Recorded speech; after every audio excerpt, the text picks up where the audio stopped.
We are doing the second part of a two-part on how trade drove Jewish history and its impact, Jewish traders' impact on Jewish history, which is larger than we thought.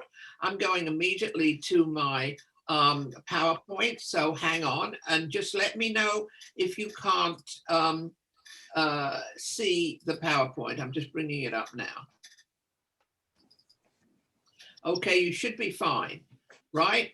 You should all see everything. Fine. Okay. What I'd like to do is go very, very quickly through what we did last week and then go immediately on to our second part.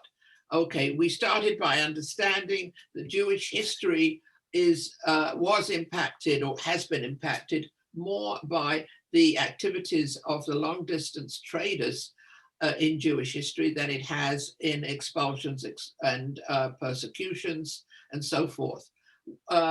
Jews became long distance traders and so important that they were known worldwide because they had skills that nobody else had. We went over them. Literacy was one because they'd learned their Hebrew as little children. And once you're literate in one language, it's very easy to pick up others. Analytical skills, they learned from the Talmud. If you learn anything from a Talmud, you learn there are 10 sides to every question. So they were able to analyze contracts better or more quickly and easily. The second thing was at the bottom of the triangle, they had an international code of law. They had Jewish law, which we think of as religious law, but they thought of as commercial law as well, if not more so than religious law, when the Jews were scattered. And the scattering also brought Jews to communities. And once they were there, the leaders were more likely to accept Jewish refugees when there was trouble. And they created the third thing, the third pillar was the Jewish trading networks from these agents that they left behind in some of these communities to help them when they wanted to trade. They formed nascent communities. We went on to talk about the fact that they, from the earliest days, they were prized on the Phoenician trading boats. The Phoenicians were the big sailors in the ancient world because of their literate skills. They could keep the books, as we would say today. They could keep records where most of the people on that ship were illiterate. Okay, the other thing that happened was the two exiles. The two exiles took them to communities that they would have never formed. The first one in Assyria, which was at the time, well, it is today, northeastern Persia, which was already on a very important trade network called the Silk Road. The second one was, you see in the circle, Babylon. Babylon's way into the Silk Road. And this eastern portion of trading became much more important than Western because, first of all, they're already in the Asian continent, and also because the middle of Asia was much, much more important to trade at that point. We're not yet in the Middle Ages than was the West. The West was still very, very undeveloped. Okay, there they are going across the Silk Road to China, where they brought back, and they were really well known for this, brought back items that were very difficult to get elsewhere. They were very big on silk, tremendously big on silk. Silk was the one thing that they seized. They knew how to process it. They knew how to make it locally if they had the necessary mulberry trees. And so they had developed an incredible reputation by the time and soon after the destruction of the Second Temple, which was 70 of the current era. They're the camels. We went through that. They're the kids. And we went to show that the Jewish population shrank in the early centuries to the point where only these literate people seemed to be left. The others who hadn't been bothered to be literate in the Jewish world didn't want to stay. They didn't want the burden of having to send their sons to school. And they joined the Christians.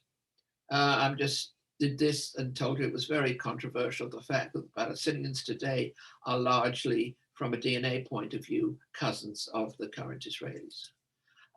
Then they started to go west, and they had communities all the way over the west. Then we saw an oil lamp that was very early on found in southern France to show you. and we showed you that this was the beginning of synagogues. I mean, if you've got a little community anywhere, and you wanted to pray, and you wanted to pray with your own, and you would need the 10 men for the necessary prayers, then you created a synagogue. And this is one on Delos, which is the main trading island in the Aegean Sea. And then we went on to talk about how do we know? Well, here is one example of how we know it's a synagogue. They implanted or carved the seven-branch candelabra from the temple into the lintel there.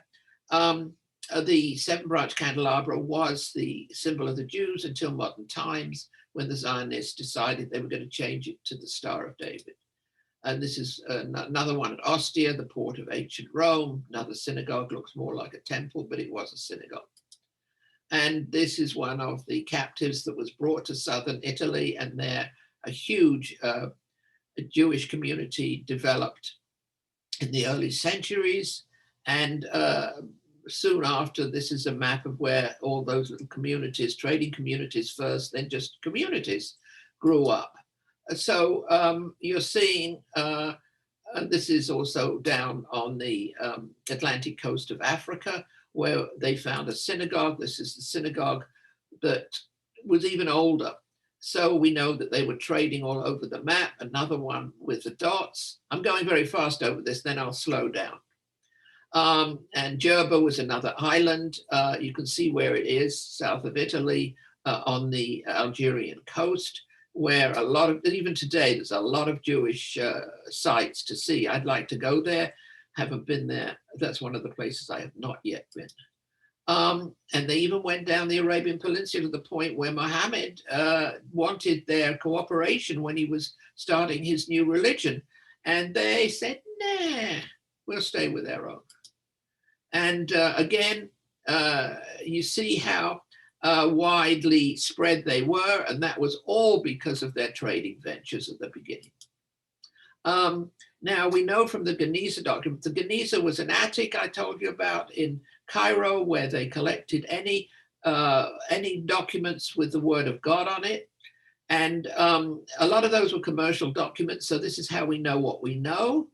Among other things, there were divorce documents, there were all sorts of things, personal letters. It's an extraordinary collection. Most of it's now being figured out and recreated piece by piece, because a lot of them are fragments in Cambridge University in England. And this was just I think I definitely did show you this. It was just a summary of what they were. These are the early checks that they used between each other, between their trading communities. I owe you X number of whatever it was, what the currency was. And there were always a couple of people in each of these communities who acted as the de facto bankers. So they had their bankers. This is where we left off. So I'm going to now slow right down. If that was a bit too fast for all of you, I don't blame you. It was the Catalan Atlas. And the Catalan Atlas was very important because it shows you how detailed were the map makers in Mallorca, where there was largely a Jewish population of map makers. And we believe that is where the Colon family was a major family, and that was the family of Columbus. And we also believe now more and more that Columbus got his shipping or mapping or navigational skills from these people. And why did the Jews on Mallorca devote so much energy and time to navigation? Is because without navigation, their ships couldn't go anywhere and they couldn't trade. So once again, trade seems to have been one of the engines that drove Jewish history, once you get away from the idea that it was always expulsions and persecutions. Okay. The other thing that trade was doing at the same time, it was fostering Jewish learning. When you have a wealthy community, you can afford to pay and I would say subsidize or sponsor Jewish academies, Jewish places of learning. somebody had to pay the bill.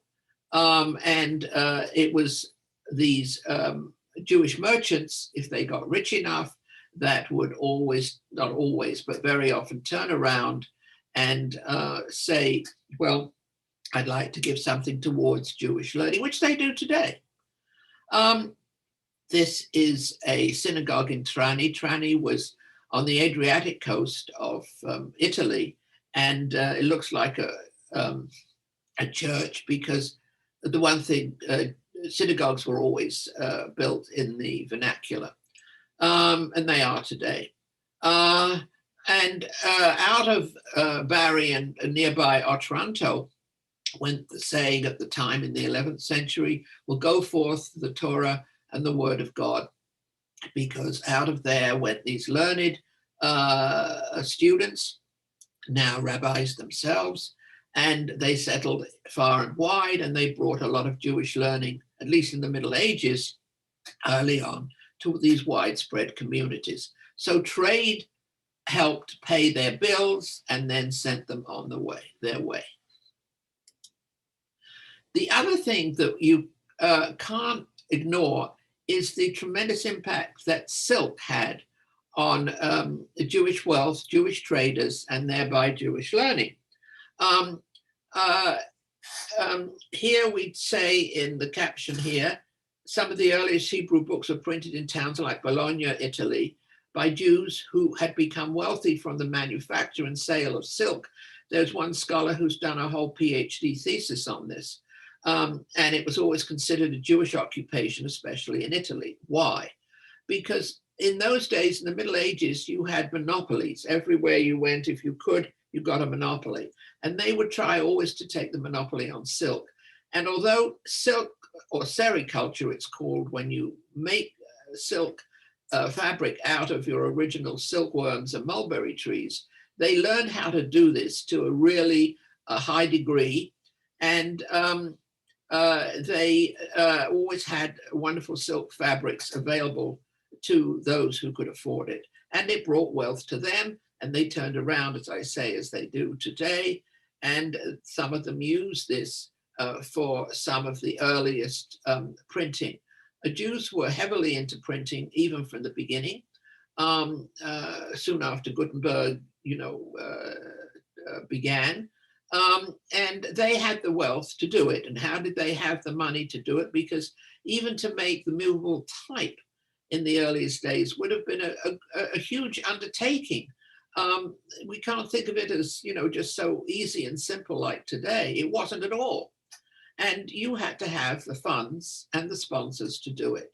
And it was these merchants, not all of them, of course, but the ones in Bologna we know more about because of this recent PhD thesis. And there were only about 5 or 6 of them that decided they'd form a partnership and say, all right, like today, like almost the stock market, we'll form a partnership, we'll all chip in whatever we need to do. Ducats in those times, they were called, the currency was called ducats. And then we can afford to set up a printing press, which, as I say again, at those early times was not something that you found on every corner by any means. So they're working hard again. Now, their reputations as long distance trailers par excellence soon came to the notice of the northern European city-states, because at the time when the Roman Empire fell apart, which was around the 5th century of the current era, 4th, 5th century, the countries that have been under Roman domination for hundreds of years found themselves kind of left in the lurch. And city-states formed up, and they formed up very often around the church, because the church was the only pan-European organization that was left when the Romans fell apart. And so each one in these smaller city-states wanted to make itself, of course, everybody always does, want to make itself more important than the next. And so how do you make yourself more important? You become wealthier. But they didn't have the expertise to do that within their own small area. This is the Rhineland here where it all started. So they said to themselves, naturally, the best way we can do that is to bring these super traders up from Italy. And who are the super traders? Well, as far as we hear everywhere, they're the Jews. And so, as you see here, where it says on the left, the Bishop of Speyer, which was one of the Rhineland communities, invited in Jews to increase the prosperity of my kingdom 1,000-fold. So he sent his agents down to Italy, mainly Italy, but a little bit to Provence and Spain at the time. And he said, come back and become the merchants for our community. And some of the young men who maybe, there were a lot of children in the family in those days, and maybe the older siblings had really taken over the family business, and the other one said, all right, I'll give it a try. I think they didn't realize they were leaving what was a much more hospitable climate in every way. I'm not only talking about the weather, to go up to northern Italy, northern Europe.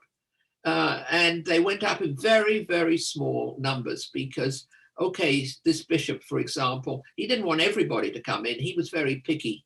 He said, well, I only want people who know their trade, and I want to be sure, and they can only bring a few people with them. So they were very small and vulnerable.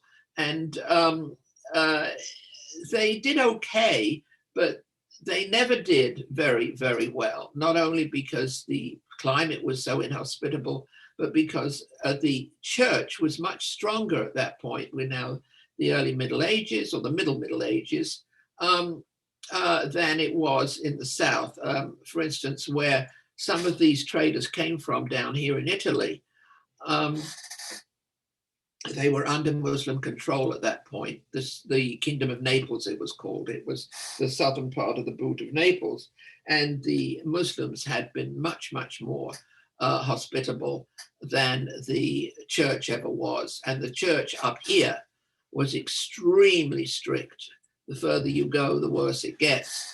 And so they encountered not at all a hospitable climate when they got to these villages of Worms and Speyer and Mainz and Strasbourg, which was the earliest part in that blue triangle.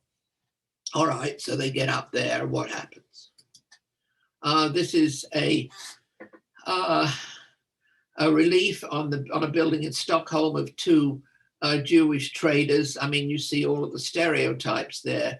They're looking like they are talking about an underhand deal, and they're not to be trusted, and all of the usual things that people level against Jews and money. These are their accomplishments. One of them I think you have to admire is the fact that often if they started out just as rich or not so rich traders and they became even more wealthy, they would then often become important members at the local court. And so they became diplomats. Out of that success in business rose some of the earliest, they were called court Jews in some places, diplomats, and particularly in Spain. I've given you a whole list here. If I go through it, though, I'm probably not going to get on to much more. But one of the things was that they were at first not allowed in any of the guilds. They weren't allowed in any trade. They had to do what they were allowed in to do in the northern Europe. In southern Europe, they've been there since before the destruction of the temple, since ancient times, and they could do almost anything. But in the north, they had rules that kept them back. And so if they were only allowed in for money lending, that's all that they could do. But one of the things that becomes important is that they got involved there from then on into money lending. And money lending was not the main occupation of the Jews. That's not what they wanted. I mean, you think of them as wanting this, but yes, they like to be merchants, it seems, but actual money lending or getting into any form of general banking, even on a small scale as loan brokers, was more because they had only a narrow selection of occupations they were permitted, which again was not so much so in southern Mediterranean and in the Mediterranean basin. Okay, and one of the places where that had an effect, we'll talk about the pirates later, was the fashion industry. There is sort of circumstantial evidence, although nothing direct, that they would be these small loan bankers or money lenders, and the people, ordinary people, would come to them needing cash to buy seed or whatever they wanted for their farm, for example, and maybe they couldn't pay it back. So, like any pawnbroker, they kept the collateral. The collateral was very often clothes. Today it wouldn't be, but then it was, because to have a good suit of clothes or a good outfit was extremely expensive. So they took many of these clothes as collateral, and if they didn't get paid back, they were left with clothes. And what do you do if you got the, the Sunday best, if you will, of a very fat man? Well, you didn't know you could sell it to another fat man. So what you did was you took it apart for the fabric.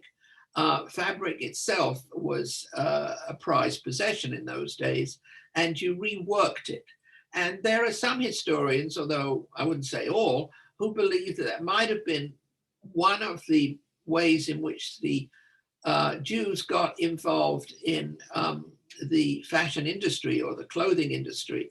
And from that, of course, the cliche of the Jewish tailor. We would need a tailor if we were going to get involved in refashioning clothes. So that's just a side effect of all these trading. It was a ripple effect more than a side effect. Okay. Oh, by the way, maybe I should just pause for a second and ask any of you if you have any questions. And if you do, put them in the chat box, or put up your hand right now. And yes, you want to say something? No, that's just raise your hand and I yeah, and I've just stopped pausing for a few moments to see if there is anything that you want to ask. Nobody has anything?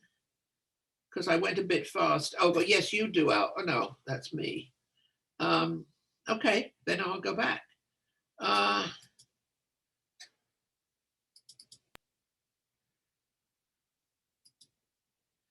right.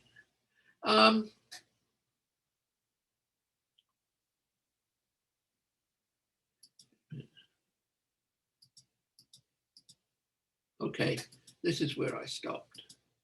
Okay, I stopped here because one of the other things that was a great impetus for the Jewish trader that then opened up opportunities for other Jews once they were in these cities or areas or regions was the great expulsions in 1492 from Spain, the Jews of Spain, who were more numerous there than anywhere else in Western Europe at the time. Maybe Italy was a close second, and Portugal. And they spread out, But the reason that some of them could spread out was because these Jewish settlements were already in place. That's not true so much of Northern Europe, because Northern Europe, again, was far more strict in allowing Jews in. Okay, then we go on to the one that I studied, who was Dona Gracia Nasi. And they had one of the great pan-European banks by that point. Rather than just traders, which they'd started out as, they became international bankers. The church borrowed a lot of money from them, and all sorts of other noteworthy people. And she was very unusual because the running of the bank had been left by her husband and brother-in-law, both of whom had died, to her to administer. And that's her story and what she did with the money. She actually didn't go on to make more money, but again, used the wealth that had been created for other purposes. as you do see today, even the very great wealth, even in the tech industry. And in her case, it was to develop a secret network, an underground railroad, as they've often called it, to get the Jews who had been forcibly converted in Spain and Portugal and then hounded by the Inquisition out from under the Inquisition's grasp and into safer places. That's what she used her money for. She also used it for printing books. She became the sponsor of a number of the early books and also of something very famous called the Ferrara Bible, using her wealth from trading for that. Ferrara Bible was the first major attempt to translate the Bible into the vernacular Spanish so that a general population could read it. There were other initiatives. It was almost the same time that the first English speaking or English language Bible was first created. That would have been in England, but not by the Jews. Okay, we go on. Now, one of the other great things that these traders did was trade. And when you trade on an increasingly general scale, on a capitalistic scale where you have partnerships forming and collapsing and so on and so forth, you need somewhere to do that trading. And they were among the founders of the first modern stock exchange, daily stock exchange, which was in Antwerp in 1531. The traders got together, a number of them were already Jews, and formed this. Well, they weren't Jews yet. I got to say that when this happened, they were still under the cloak of their former converted status. And although everybody knew they were Jews, it was one of those secrets that wasn't really a secret. And just as an aside, I don't know if you're aware of this, but do you see around, it was in the open, by the way, because they didn't have enough light to make sure that nobody was pulling a fast one on them. So they would go out in the open and if necessary, go under these columns here if it was raining. Up here, you see little attics, ateliers, right? They were mainly the studios of the famous Flemish artists. Why did we have famous Flemish artists at that time, which we're now in the Renaissance? And not because of the Jews particularly, but I'm just giving you this as just an aside, but because to be an architect, an artist, to have all that wondrous Renaissance art available to us when we go see it, there had to be money behind it. And people don't often think somebody had to pay the bill. Okay, maybe the Medicis did, and they did. But so a lot of these Jewish merchants also were part and parcel of financing these artists. We don't know too much about that because the art is still with us, but not the backer or the sponsor of that art. But anyway, just to let you know, this is why you get all of these attic windows. And attic windows would have given them the best possible light. The artists, I mean. Okay. They also use their trading networks as intelligence sources, as spy networks, you might say. And they picked up all sorts of intelligence when their agents went on a trading ship, and they would come back not only with intelligence, by the way, they would come back with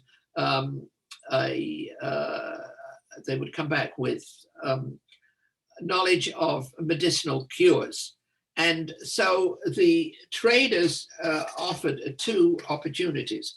One, to make a good name for the local Jews by bringing back to the courts of Europe important information. In this case, of course, it's some information about the Armada coming in from Spain to England, the famous Spanish the Armada, and letting, in this case, Queen Elizabeth I know that it was on its way and where it was and what was happening. So here is a letter from one of the people who was telling the court what was going on. They carefully report that everything that passes at Madrid or Lisbon. Pardo brought on that occasion 2 packets of letters. Pardo is one of their own agents. He might have been on the ship in cipher. Cipher, of course, is code, giving a full account of the warlike preparations which were being made in Spain. So these traders were a lot more than traders. They brought medicines back. They brought ideas back. And of course, you could also, I suppose, impute, although we don't have, of course, documents on this, that as this coincided with the rise of the miracle of the Jewish doctor, I mean, every court had to have its Jewish doctor, my God, if they wanted to, and by the way, bishop and cardinal, of course, and even the Pope, he never expelled Jews from Rome because he didn't want to lose his Jewish doctors at the bottom of the hill. And of course, they brought back all these treatments. Now,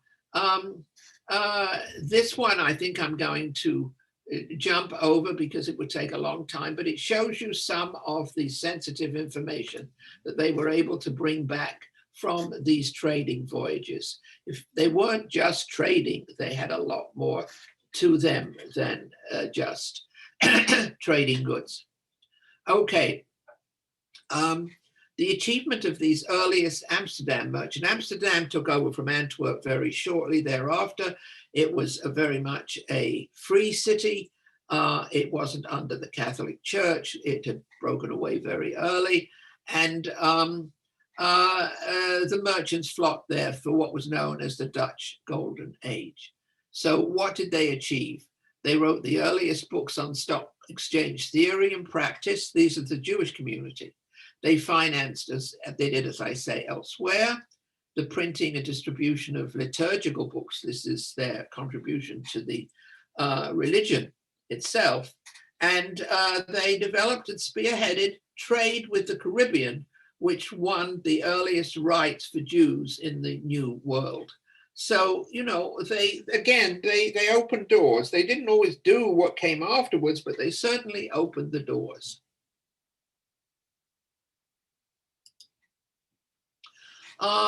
This is what their impact was on the Caribbean.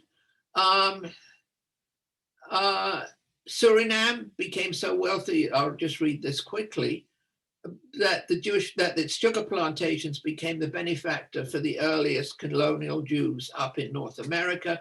And every year, even today, I'm told, the Turo Synagogue in Newport, which was one of the first synagogues in America, in the colonial America, would ritually thank Suriname for its original financial support. During the 16th, 17th, and 18th century, well, I call it Ladino, but it's not really. Ladino was the folk language of the Jews of Eastern Europe, not Western Europe. It was more Portuguese, straight Portuguese. Old Portuguese became the lingua franca of trade in the Caribbean because it was dominated by these forced converts who eventually, a lot of them came back to Jewish life. And they would give the names of their ships to things like the Mazel Tov or the Abraham and Isaac. They were very outspoken Jews, these Jews that went to the Caribbean, and some of them became what we call pirates. A little more of that later. And they brought sugar cultivation to the Caribbean islands from Madeira originally and then through Brazil. And the whole story of that sugar and the Jews is in the museum at Barbados, which many of you may have visited. It's been there now about 5 or 6 years. It's not that old. And the rum and cocoa trade were also dominated by these merchants. And one of them, a Benjamin da Costa by name, supposed to have established the first cocoa/chocolate processing plant on the island of Martinique about 1650, and using his family connections in Amsterdam to introduce the resulting chocolate to Europe. He mixed the bitter cocoa bean with vanilla and sugar, and presto, you've got chocolate. But that's also why, you're going to smile at this one, why we consider even today Belgian chocolates as the premier chocolate. If somebody promotes in a store like Trader Joe, Belgian chocolates, you always think of the best chocolates, because that's where the chocolate making really started, and from there fanned out everywhere. But they were involved in that. They got interested initially because they saw the local Native Americans used to trade, instead of coins, they would trade cocoa beans. And they got fascinated with this idea that the cocoa bean was synonymous with money. And not money from the chocolate, but the bean itself, because the Native Americans were not using it that way. They were using it for ritual purposes in their religious services. But nevertheless, everybody else had all thought that there was no point in bothering with that, because these ritual drinks, they hadn't added the sugar and the vanilla. And honestly, they were awful. I mean, they tried to drink them at the beginning, and all they got was a very bitter taste. Going on, Martinique and Guadeloupe, the Jewish presence was so strong and its merchant community so important that in the 17th century, the traditional market day of Saturday was changed to Friday. And Jean Lafitte, who you may have heard of, the notorious pirate and patriot, married a young Jewish woman from St. Croix, was reputedly Jewish himself. He has a journal where he says that he became a pirate on account of wanting to get back at Spain, but that's another story. He wanted revenge from the Inquisition. These are the gravestones that we found in Jamaica with the skull and crossbones. It's a Jewish cemetery. Why does it have skull and crossbones? You see up here, the skull and the crossbones, and then the Hebrew lettering and the prayers, and here you see another one and another. I took those pictures, so I promise you they were from a Jewish cemetery in Port Royal, Jamaica. Some say they were a sign of their pirate status, because a lot of them were pirates. Others say it was from the Bible and Ezekiel, the prophet. And the third group still say that that wasn't it at all, that they were, a lot of them, secret Masons, the Masons. And that was, the skull and crossbones was also the symbol of the Masons. But I can tell you that it caused quite an upheaval when we did our rubbings on the stones and found and saw the first skull and crossbones. You do a rubbing on a stone that's all covered in moss and you can't see anything, and suddenly you rub it with flour, which is the way you do it, and then water. And instead of seeing a Hebrew prayer come up, you see a skull and crossbones. It creates quite a shock, but that's what happened to us. Okay, just showing you the first community in New York comes up, and who do they meet but Peter Stuyvesant? And Peter Stuyvesant said, I don't want any Jews here. I don't want any Jews in my colony. I'm in charge of this colony, and that they're not going to be here. However, when he wrote back and said that to his own employers in Amsterdam, who were the board of directors for the West India Company, who actually owned the colony, this is the way it worked in those days. They said, whoa, you're not going to kick them out. Why? Because on the board of directors, there were quite a number of Jews, wealthy merchant Jews, and they voted it down. So Peter Stuyvesant had to kind of swallow his anger and keep them there. And so started the first major Jewish colony in colonial America.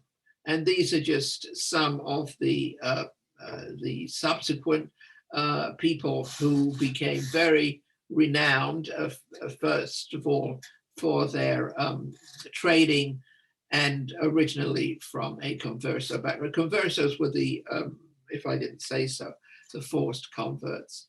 But you see how assimilated they were. These colonial Jews and merchant Jews were much more assimilated, particularly the ones that came from a converso background. Here's another of them, Benjamin Judah. Somehow he looks like an aristocratic colonial Jew. He doesn't look like a Jew, but he was. And he was also involved in the forerunner, as I say there, of the New York Stock Exchange. So, the merchant Jews, who have really not been much appreciated, did a lot of work on behalf of the Jewish community in making them acceptable. Another one was Moses Raphael Levy. And he was also involved with the local Christian community. In fact, these earliest colonial Jews were so assimilated, as you see in these pictures, that most of their children didn't marry Jews. They married out of the faith, and we've lost touch with them. Okay. This is the Gomez Mill House, where I've been on the board of that for about, I don't know, 12 years or so now. And it's in Marlborough, New York, up the Hudson. It's the earliest still standing Jewish built house in America, or it's believed to be. And they've done a lot of research on that level, so it's probably true. And it's now a house museum, and although it's been closed for COVID, it's a wonderful visit if you ever want. It's about an hour from here, from Westport, up 84 and 9A, and it's a charming visit. They've got good guides, and this last 3 or 4 months, just now, if I've got it here, yes, we've been working on a book about Luis Moses Gomez, the great trader. And it's at the printer as we speak. And his adventures and his setbacks and his development. What he did was arrive in New York around 1700, when New York was really in a boom period in terms of growth.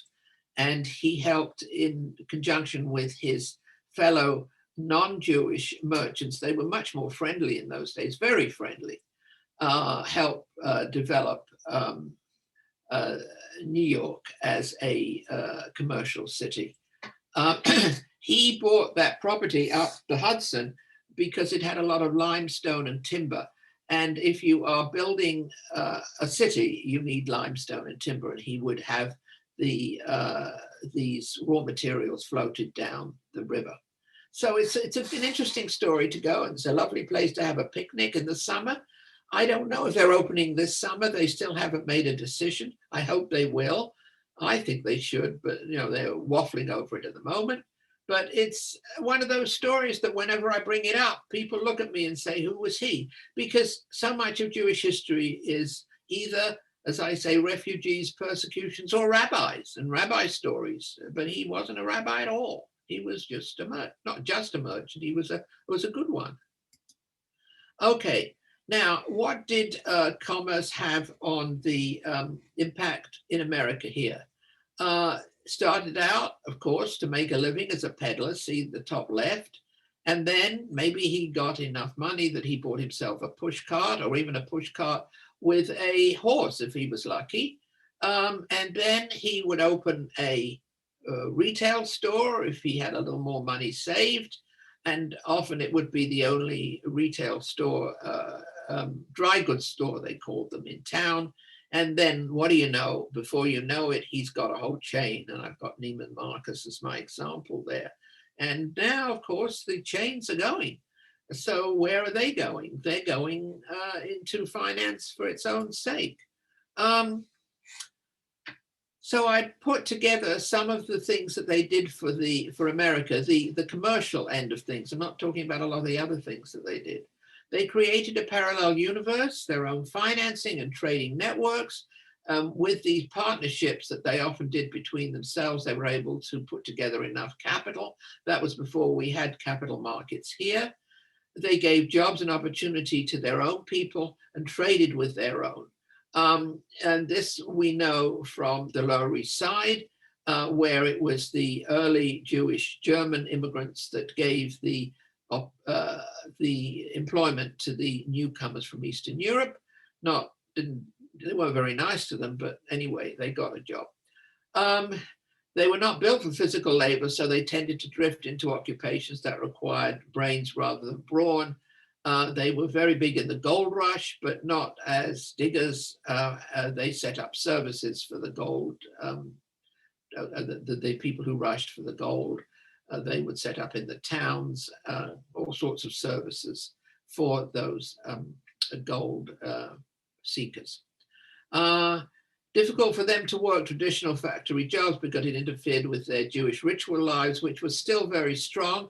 When the Eastern European Jews came to this country, they were very steeped in Orthodox ways, and they couldn't give them up overnight. Their children did, but they didn't.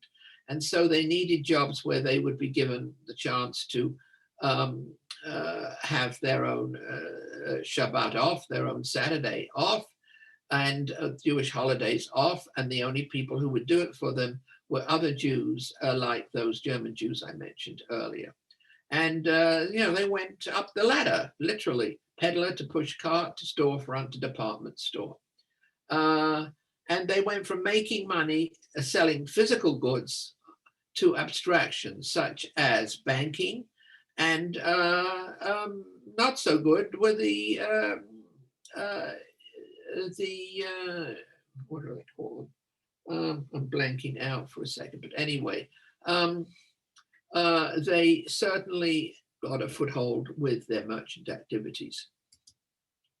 What was happening back in Eastern Europe, just to mention it, just to finish up, the ones that had been able to make money, even in the Pale of Settlement, which was not easy, were able to buy their chance to go and live in places like St. Petersburg, and many of their sons became revolutionaries in the Bolshevik Revolution. So this is another summary. The value of the Jewish merchant to the local economy, going back a long way, all over Europe, paved the way for the local acceptance of Jews, which was crucial to Jewish survival at the time of any persecutions and expulsions. And it enabled them to successfully negotiate for rights and privileges they might not have otherwise had.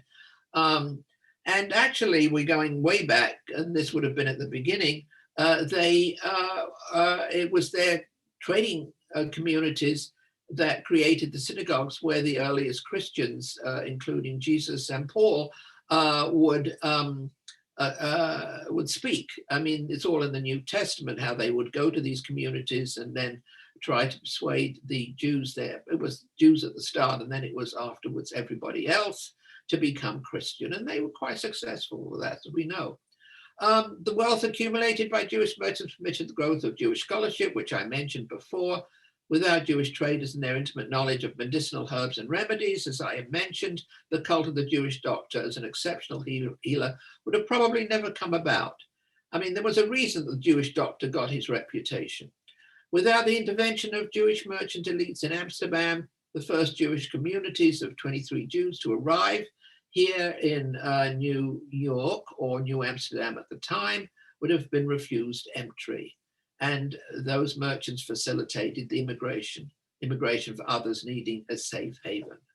But was their financial success a reason for later persecutions and expulsions, or has this idea been blown out of proportion? That pretty much is up to you to think about. Finally, books. The best book on these Jewish traders is definitely the one on the right, The Chosen Few, by economists, who traces the rise and reason for the Jewish traders' success through the ages. Letters of Medieval Traders, I think, is only available from libraries on library loan, interlibrary loan, but it's a wonderful first-hand account of these Jewish traders on the road and what they faced. And of course, my own book, The Woman Who Defied Kings. So there we are. I'm going to stop that now. And again, if I've gone too fast or given you too much, I'm sorry, but I don't see anything in the chat. But can we unmute everybody? Are you all unmuted? Yeah. Jason, can they unmute? Jenna has a question. Yeah, Andree, I was a little bit confused when you said that Jews helped establish sugar plantations in the Caribbean. Were they managing sugar plantations in Madeira, or did they actually own the plantations? They, as far as I know, they owned the plantations. But I don't know if they ran them because they didn't like being farmers. They weren't comfortable. This idea that they couldn't own land is not true. Wherever they went, in many cases, they could own land. I mean, the whole idea that's come down to us, the Jews in Europe couldn't own land anywhere, even in the early America, is not true. When we were doing the story of Luis Moses Gomez, this is the last year, you find that all he had to do was apply for a type of citizenship, Denization it was called, where he, once he got it, and of course it cost him something, he could own land. He could buy all these acres that provided the basis for the building. Where did that myth then of Jewish I can not tell you where it being comes able to own land come about? Yeah, and it's a big Poland. It's hard to refute. Somebody said Poland, and that's correct. What happened was, but it wasn't true in Poland always. You see, what becomes a kind of, what shall I say, standard knowledge, popular wisdom, we would say, is often the most recent ancestor that faced something. So that by the 19th century, they could not own land in any of those places like the shtetls in Europe. So they brought the idea, oh, it's got to be all over Europe. Oh, it's got to be forever. Well, it wasn't all over Europe, and it wasn't forever, but it was forever in their memories. It was forever in their psyches, because it would have gone back at least 2 more generations at least in Poland. And if that was so, then to them, that was forever. But it was, what should I say? It was spotty. There were some places in Europe you couldn't own land. There were a lot of places where you could own land. So it's a myth, but a very powerful one. Yes, Francis. I just wondered, I sort of missed, how did Jews get into medicine and doctors? Well, I was trying to explain that. Maybe I didn't do a good job. They were trained the same as everybody else, but what they had to become the myth-making super doctor that they became was these merchants in their families often would go off and trade, say to India, for example, and they would come back from India with herbal remedies and techniques for getting better, for all sorts of ways in which they could help these people in techniques that perhaps the non-Jews who weren't familiar with these very distant ideas couldn't match. So if you're coming back from India with some wonderful cures, then, oh boy, and it gets around town that you're going to go to that doctor. So that's how they started. Did they have any specific education as doctors, or they just became doctors? Yes, it depends on where and when. The earliest medical schools, one was in Montpellier in southern France, and another was Padua in Italy. And they were allowed in, and then they weren't, and then they were. So that, yes, they could go to the medical schools, although medical training through medical schools was quite a bit late. It was often that you went to a doctor and you interned with that person and you learned on the job. Thank you. Okay. Marcia, any questions, Marcia? No, I'm just trying to absorb all of this. I know I went a bit fast, Marcia. I'm sorry if I did, but I was trying Oh, to. no. There's a lot to think about. I do think that was in Jamaica, the Port Royal. I mean, that seems like they would be pirates, because that's the golden age of piracy. They were. Port Royal. Yeah. They were definitely, you're absolutely right, Jason. But I didn't want to get into piracy because I didn't have time. I mean, I do a whole lecture on the Jewish pirates of the Caribbean. It's a wonderful story, and we know who some of them were. Can you come back and do that lecture? I would love to hear that. Well, I'll let Holly Betts know. Yeah, that would be a lot of fun. Doris had a question. What about all that you hear now about the Jewish involvement in the slave trade? Well, that's another myth. I can tell you where the Jews were involved. They were not involved in the major parts of the slave trade because you had to get something called an asiento, which was a monopoly. Business was dominated by monopolies. And they would give them out not to the little Jew, they would give it out to some of the major families or countries. And so they were mainly involved in the slave trade, if at all, on a retail level. And they would host some of the auctions for trades in the South, for example, on a small scale basis. And they certainly had slaves in the household, especially in the South, where it was just everybody had a household slave rather than a household servant. And I have a wonderful clip when I do my Southern history of the Jews, where a young man is looking around a Seder table just before Passover, and he looks around, and because apparently he was in a house that belonged to one of his ancestors, and he says to himself almost, but out loud, how could these people have this marvelous Seder when it was cooked and served by slaves? I mean, it's just an oxymoron if you think about it, because the Seder service is all about freedom and the importance of freedom. But yeah, I was more thinking of the accusations now, especially in the contemporary time, being thrown at Jews.